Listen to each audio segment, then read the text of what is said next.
Assalamualaikum warahmatullahi wabarakatuh. Perkenalkan, saya Apoteker Ambar Yunita Nugraheni, Magister Sains. Saya merupakan dosen tetap pada Fakultas Farmasi di Universitas Muhammadiyah Surakarta pada bagian farmakologi dan farmasi klinik. Untuk minat yang saya tempuh adalah di farmasi klinik. Saat ini saya akan melakukan penyusunan dokumen pernyataan diri dosen dalam unjuk kerja Tridharma Perguruan Tinggi atau PDD UKT-PT sebagai salah satu untuk persyaratan sertifikasi dosen pada tahun 2025.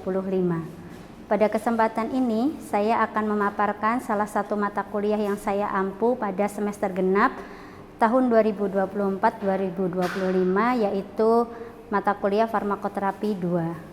Pada materi mata kuliah farmakoterapi 2 di sini yaitu merupakan mata kuliah wajib yang harus ditempuh oleh mahasiswa program sarjana farmasi dengan bobot 2 SKS pada semester 6. Adapun deskripsi pada mata kuliah farmakoterapi 2 yaitu mata kuliah ini untuk menentukan masalah dan memutuskan penyelesaian masalah terkait obat menggunakan pendekatan berbasis bukti, menentukan parameter monitoring serta pendekatan berbasis bukti, kemudian menentukan beberapa poin-poin pemberian informasi obat pada penyakit baik gangguan kardiovaskuler, gangguan infeksi, gangguan saluran cerna, koagulasi darah, dan kondisi kegawat dauratan. Untuk terapi rasional di sini penting untuk meningkatkan efektivitas dan ketercapaian terapi serta harapannya untuk meminimalkan efek samping.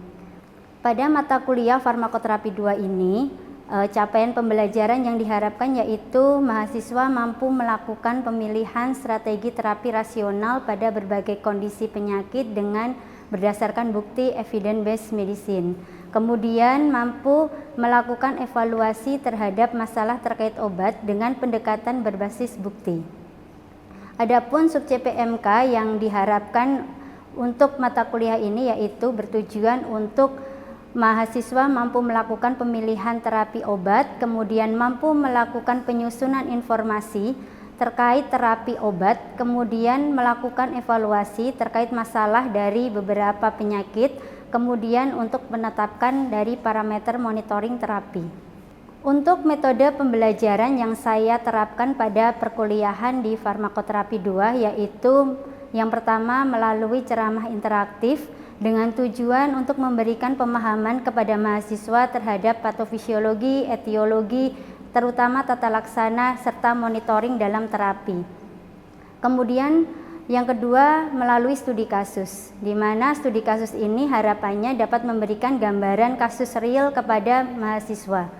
Yang ketiga dengan metode diskusi yaitu dilaksanakan secara berkelompok untuk mendorong kolaborasi dan partisipasi mahasiswa dalam penyelesaian kasus. Yang terakhir metode yang saya lakukan yaitu melalui kuis untuk mereview pemahaman mahasiswa dalam penerimaan materi yang diberikan. Untuk perkuliahan farmakoterapi 2 dilaksanakan secara luring yang dilengkapi dengan penggunaan learning management system, yaitu yang digunakan adalah SPADA untuk membantu mahasiswa dalam mengakses materi perkuliahan. Materi perkuliahan akan disampaikan dalam bentuk PPT, kemudian PPT bernarasi, dan beberapa referensi pendukung seperti guideline dan juga e-book yang menjadi referensi rujukan serta evidence-based medicine. Kemudian mahasiswa dapat mengunggah tugas serta melakukan diskusi dalam LMS tersebut dan mengerjakan kuis. Untuk materi pembelajaran pada farmakoterapi 2 meliputi dari 4 gangguan kardiovaskular, kemudian koagulasi dan infeksi serta saluran cerna. Untuk pertemuannya dari farmakoterapi 2 meliputi 14 materi yang 2 materinya merupakan untuk evaluasi berupa UTS dan juga UAS. Untuk kriteria penilaian pada farmakoterapi 2 di sini mahasiswa akan memiliki 4 komponen yaitu UTS, kemudian UAS masing-masing sebesar 35%, kemudian untuk tugas dan juga diskusi pada studi kasus dengan bobot 20% dengan penilaian meliputi ketepatan dalam menjawab berdasarkan referensi atau IBM, kemudian keaktifan tanya jawab serta adanya kuis untuk penilaian sebesar 10%. Untuk penilaian studi kasus, saya menggunakan instrumen yang objektif, yaitu berdasarkan rubrik dalam melakukan penilaian. Serta untuk hasil asesmen, saya sampaikan kembali kepada mahasiswa agar dapat meningkatkan pemahaman materi, salah satunya dengan feedback dari kuis. Untuk proses pembelajaran yang saya lakukan berdasarkan student center learning, dan selanjutnya untuk pada pembelajaran farmakoterapi 2 di sini, pada kesempatan ini saya akan membahas salah satu masalah gangguan cerna yang biasa sangat umum di masyarakat, akan tetapi biasanya banyak sekali diabaikan, yaitu materi terkait konstipasi. Mari kita pahami bersama terkait materi konstipasi, baik dari penyebab serta tata laksana terapinya melalui video pembelajaran berikut ini.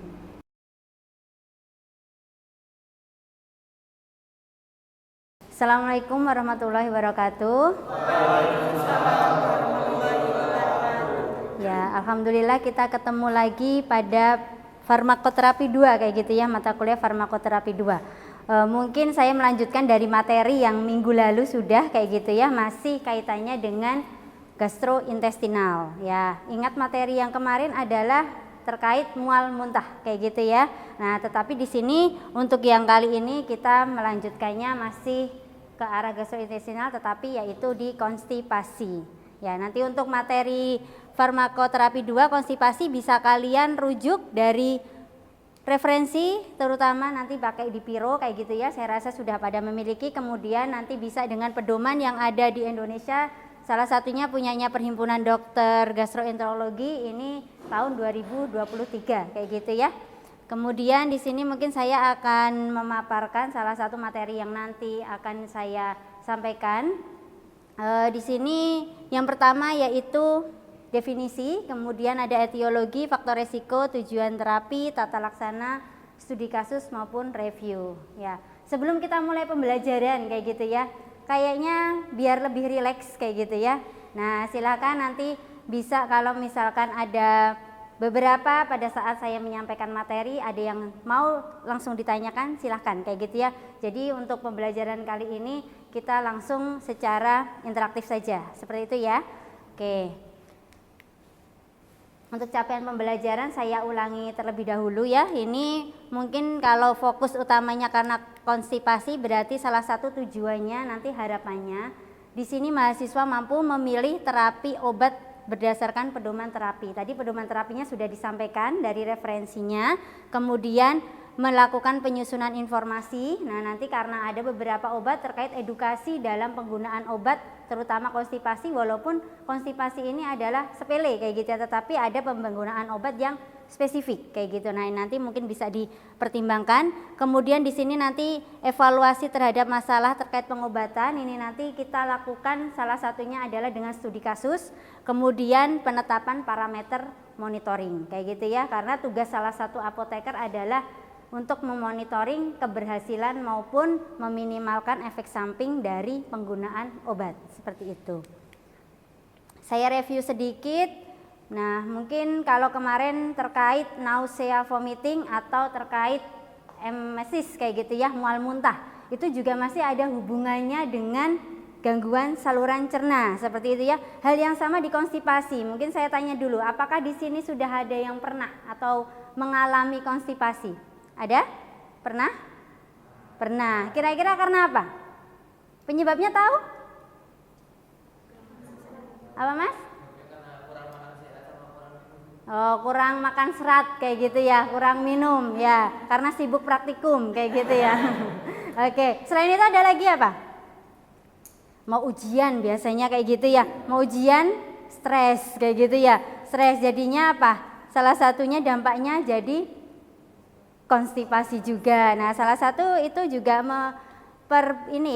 mempengaruhi dari refleks dari gastrointestinal kayak gitu, dari kondisi stres tersebut kayak gitu. Berarti penyebabnya sudah tahu, berarti harusnya salah satu di situ nanti untuk tata laksana. Udah tahu penyebabnya karena kurang serat ya, berarti untuk salah satu penanganan nanti non farmakologinya makan serat. Terus apa lagi tadi?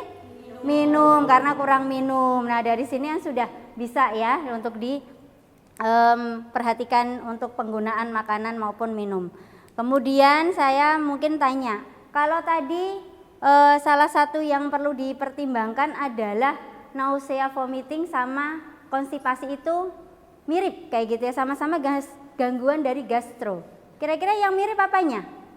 Di mana? Yang mirip? Ada yang tahu? Apa Mas? Ya, berhubungan dengan gerak peristaltik kayak gitu. Nah, bedanya di mana peristaltiknya itu? Seperti apa? Kalau di mual muntah peristaltiknya dia meningkat atau menurun? Meningkat. Kalau konstipasi dia menurun. Sehingga dari peristaltik yang menurun itu akan menyebabkan defekasinya juga menjadi terhambat. Seperti itu ya. Oke. Nah, dari sini definisi tadi sudah ya, kalau sudah diketahui konstipasi itu adalah gangguan dari buang air besar kayak gitu. Tadi sudah ada yang menyampaikan pernah merasakan kayak gitu ya. Kemudian selain gangguan dari buang air besar, salah satunya di sini juga efek kalau misalkan dari evakuasi fesesnya itu jadi terhambat karena keras kayak gitu ya, karena kurangnya cairan, salah satunya kayak gitu untuk membantu untuk lancar dari untuk defekasi itu sendiri. Kemudian selain konstipasi yang biasa, kita juga akan mengetahui salah satunya ketika konstipasinya itu kronis. Kronik itu berarti dia terjadinya lama ya, atau dia jangka panjang kayak gitu ya. Nah, ini kalau ternyata kejadiannya itu minimal 3 bulan, kita bisa masukkan ke dalam kategori konstipasi kronis kayak gitu ya. Oke, tetapi secara umum paling sering adalah terjadinya yang konstipasi yang biasa kayak gitu ya. Nah, ini untuk etiologinya, biasanya penyebabnya salah satunya beberapa hal kayak gitu ya, kita bisa kelompokkan primer dan juga sekunder. Kalau primer ini seperti halnya kalau hipertensi, di mana? Diketahui penyebabnya atau tidak? Tidak, kayak gitu ya, karena ini berhubungan dengan masalah dari anorektal kayak gitu. Tapi kalau sekunder seperti halnya misalkan tadi hipertensi kayak gitu ya. Nah, itu kalau sekunder biasanya ada pencetus. Pencetusnya terutama apa kalau konstipasi ini? Karena bisa dari penyakit, bisa dari obat kayak gitu ya. Nah, kira-kira ketika di sini, nah ini ya salah satu beberapa penyakit yang bisa dialami oleh pasien gangguan neurologi, kemudian beberapa obat. Nah, di sini bisa yang menyebabkan dari gangguan dari konstipasi. Untuk faktor resikonya, salah satu yang utama adalah kalau di sini mbak-mbak yang di sini mungkin perlu hati-hati ya, karena faktor resikonya lebih tinggi dibanding yang mas-mas kayak gitu ya. Karena berhubungan dengan apa? Hormon. Ya, hormon apa yang biasanya berdampak? Progesteron ya. Di sini progesteron, terutama kalau misalkan kondisi beberapa, misalkan mau menstruasi dan lain kayak gitu itu juga bisa terjadi. Kemudian usianya lansia yang paling dia lebih cenderung ini ya, potensinya lebih tinggi, yaitu usia di atas 40 tahun. Kemudian dia pernah menjalani pembedahan, kemudian kondisi hamil, karena kondisi hamil biasanya juga ada disertai apa kalau berkaitan dengan obat, dia menggunakan suplemen asam folat dan satunya besi kayak gitu ya. Untuk besi itu sendiri dia salah satu yang menyebabkan faktor resiko terjadinya konstipasi, karena tadi beberapa obat banyak, ada besi. Kemudian apa yang Anda ketahui selain itu? Apa? Ya, asam folatnya tadi tidak, tetapi besinya lebih utamanya kayak gitu ya. Terus kemudian ada juga beberapa antihipertensi seperti golongan CCB, kemudian obat opioid kayak gitu ya. Karena cenderungnya kalau obat opioid kayak gitu tuh dia lebih cenderung memperpanjang transit dari ya di usus itu sendiri, transitnya dia memanjang. Ketika memanjang otomatis kan peristaltiknya dia menurun kayak gitu ya. Nah, itu salah satu yang menyebabkan. Kemudian aktivitas fisik yang kurang. Nah, di sini biasanya yang ngekosnya dekat-dekat tuh harusnya banyak jalan kayak gitu ya, untuk meningkatkan apa? Efek utamanya apa ini? Karena dengan aktivitas. Apanya berpengaruh tadi? Dari gerak peristaltik. Nah, salah satunya itu yang nantinya dapat meningkatkan. Kemudian asupan tadi ya, serat air, kemudian obat tadi salah satunya. Kemudian ada faktor dari perjalanan, misalkan bepergian jauh biasanya apa? Menunda kayak gitu ya, atau enggak tidak ingin ke belakang, mungkin kondisi dari toilet dan seperti apa kayak gitu ya, sehingga ini yang akan memicu juga kayak gitu. Untuk kebiasaan-kebiasaan tersebut dia dapat memicu terjadinya konstipasi kayak gitu ya, dan ada beberapa tadi faktor fisiologis lainnya. Nah, ini untuk tujuan terapinya, salah satunya yang utama kalau farmasi harusnya memberikan terapi dengan tujuan perbaikan dari gejala, karena konstipasi ini adalah simptom, karena dia bisa jadi menyebabkan penyakit lain. Nah, ini salah satunya ketika mendiagnosis, apa yang perlu kita pertimbangkan pada saat sebelum kita berikan terapi? Apa yang harus kita gali kepada pasien? Ya, riwayat penyakit, riwayat penggunaan obat, kemudian apa lagi?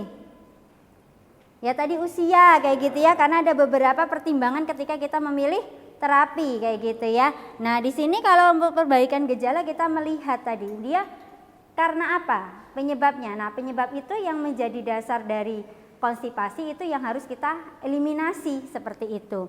Kemudian mengembalikan fungsi normal dari usus, kemudian meningkatkan kualitas hidup dan juga minimalkan efek samping. Nah, walaupun kalau kalian tahu obat-obat laksatif atau obat-obat pencahar banyak ya beredar, boleh beli bebas? Boleh enggak? Ada yang boleh. Apa contohnya? Bisa kodil kayak gitu ya. Ada banyak beli di bebas. Tetapi apakah itu menjamin boleh digunakan jangka panjang? Walaupun bebas, tidak. Walaupun dia obat bebas terbatas, tetapi ketika jangka panjang itu akan menyebabkan juga adanya resiko efek samping. Salah satunya memang efek sampingnya terjadi ketika jangka panjang atau kronik kayak gitu ya efek sampingnya. Jadi itu yang harus diminimalkan. Nah, untuk tata laksana utamanya tadi salah satunya adalah aktivitas fisik seperti tadi ya, untuk peningkatan dari peristaltik, kemudian peningkatan tadi asupan serat, cairan. Nah, kemudian untuk farmakologinya ini lebih utamanya kalau kita lihat dari mekanisme kerjanya itu hanya 3. Yang pertama adalah memperbesar dari massa fesesnya. Yang kedua melunakkan dari fesesnya, atau dia untuk mempermudah si feses itu keluar ke rektal kayak gitu ya. Yang ketiga, karena tadi salah satunya dipengaruhi oleh peristaltik, berarti meningkatkan dari peristaltik atau motilitas kayak gitu ya, motilitas. Nah, itu dari mekanisme secara umum dari suatu laksatif itu sendiri kayak gitu ya. Nah, notebook forming agent ini salah satu dari contoh yang memperbesar massa kayak gitu ya. Laksatif osmotik yang dia tadi untuk melunak dan juga melicinkan kayak gitu ya, seperti emolien. Kemudian stimulan tadi salah satu yang sudah disampaikan dan banyak digunakan adalah bisa kodil. Tetapi yang harus kita perhatikan ketika kita mau memberikan pisilium ini, biasanya kalau ada beberapa yang di pasaran kayak gitu ya, biasanya dengan yang diseduh kemudian diminum kayak gitu kan ya, ada sediaan seperti itu. Nah, itu yang harus diperhatikan apa? Efeknya dia bisa obstruksi saluran cerna, dia bisa menutup dari peredaran kayak gitu ya terhadap si feses itu sendiri. Nah, otomatis karena dia bentuknya seperti agar, dia mengembang. Otomatis tujuannya di sini untuk meminimalkan efek samping, kita harus merekomendasikan untuk penggunaan asupan lebih cenderungnya cairannya yang lebih banyak atau adekuat untuk menghindari obstruksi. Kemudian di sini untuk laksatif stimulan tadi bisa kodil yang paling banyak, ini juga harus kita pertimbangkan karena dia efeknya peristaltik, berarti lebih cenderung efek sampingnya seperti kram perut kayak gitu ya. Nah, itu yang perlu dipertimbangkan. Kemudian di sini juga penggunaannya biasanya efektif sebelum makan kayak gitu ya. Nah, ini juga beberapa sediaan harus kita pertimbangkan juga. Ada yang bentuknya tablet, ada yang bentuknya supo kayak gitu ya. Nah, kalau tablet berarti kan dia waktu onsetnya lebih lama kayak gitu. Otomatis kapan kita harus memberikan, misalkan malam hari biar nanti efeknya muncul karena sekitar 12 jam kayak gitu ya. Tetapi kalau dia diberikannya supo, berarti poin edukasi yang harus kita informasikan apa? Ya, cara penggunaannya, dan penggunaannya juga dalam waktu jangan dia segera mau melakukan aktivitas kayak gitu kan ya. Nah, itu juga harus menjadi pertimbangan. Kemudian kalau yang aman untuk ibu-ibu hamil, anak-anak yang mana kira-kira menurut kalian? Biasanya yang bentuknya enema itu ada kan? Ya, ada yang tahu isinya? Lebih cenderung dia cairan, berarti dia kerjanya sebagai osmotik. Ya, betul kayak gitu ya. Kemudian ada garam magnesium, ini biasanya yang ke arah yang kronis kayak gitu ya. Dan juga beberapa ini kalau lubiproston dia lebih cenderung kalau dia karena opioid atau opiat.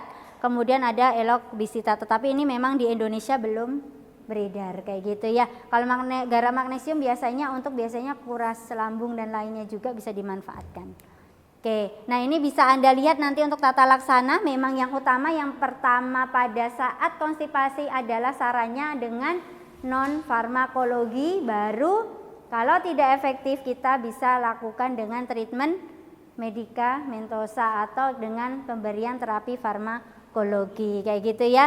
Pilihan pertamanya kalau dari algoritma kita lihat adalah dengan pembentuk massa yang book forming agent kayak gitu ya. Atau biasanya bisa kalau tidak efektif baru kita berikan untuk yang stimulan. Itu salah satunya. Oke, ini tadi yang sudah saya sampaikan. Untuk prinsipnya ada 3 mekanisme utama kayak gitu ya. Oke. Ya, nah di sini ada yang mau ditanyakan terlebih dahulu? Ya. Kemudian yang terakhir di sini untuk populasi khusus nanti bisa dipertimbangkan karena kita tadi salah satu yang harus diperhatikan adalah usia kayak gitu ya. Kemudian keamanan dari obat karena ada beberapa obat itu yang berpengaruh terhadap penyakit tertentu. Nah, salah satunya misalkan kita nanti berikan laktosa. Laktulosa itu dia ada atau sorbitol kayak gitu ya. Dia tidak boleh nanti pada pasien dengan karena manis berarti nggak boleh pasien ya diabetes kayak gitu ya. Kemudian kalau lanjut usia dia lebih cenderung karena dia peristaltiknya menurun sehingga rekomendasi utamanya yang untuk meningkatkan peristaltik siapa tadi? Laksatif, golongan ya stimulan kayak gitu ya. Contohnya apa tadi? Bisakodil, ya betul kayak gitu, masih ingat ya. Nah di sini ternyata dia jauh lebih efektif dibanding yang book forming agent kayak gitu ya. Tetapi kalau lansia karena dia polifarmasi, multipatologi juga kayak gitu sehingga penyakitnya juga banyak, kita harus evaluasi juga obat dari yang digunakan oleh pasien kayak gitu nggih. Kemudian kehamilan ini yang aman, PEG, kemudian ada ensefalopati hepatik yaitu ada laktulosa karena dia untuk menangkap dari amonia yang berlebih di dalam tubuh, kerjanya salah satunya dari situ. Oke, sampai sini cukup? Ada yang mau ditanyakan dulu? Belum. Oke, sebelum kita lanjutkan nanti saya minta bantuannya untuk membuat kelompok kayak gitu ya. Ya silakan untuk membuat kelompok kecil, setidaknya masing-masing kelompok 4 mahasiswa kayak gitu ya. Kemudian nanti kita untuk studi kasus gitu nggih. Silakan.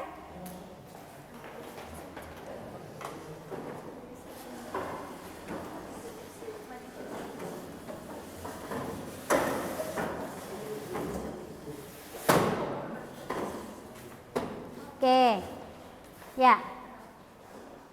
Sebelum kita untuk melanjutkan materi, mungkin kita biar tahu kasusnya kayak gitu ya, supaya tadi udah ada beberapa materi yang disampaikan terkait apa etiologi kayak gitu, faktor resiko, kemudian beberapa tata laksana tadi. Mungkin kalian di sini saya minta tolong untuk berdiskusi terkait kasus satu ini dulu kayak gitu nggih, satu kasus ini untuk kalian pertimbangkan dari keluhan pasien tersebut, kemudian rekomendasikan obat yang mungkin lebih sesuai untuk kondisi pasien. Berapa lama? 5 menit. Oke ya, segera ya. Silakan didiskusikan.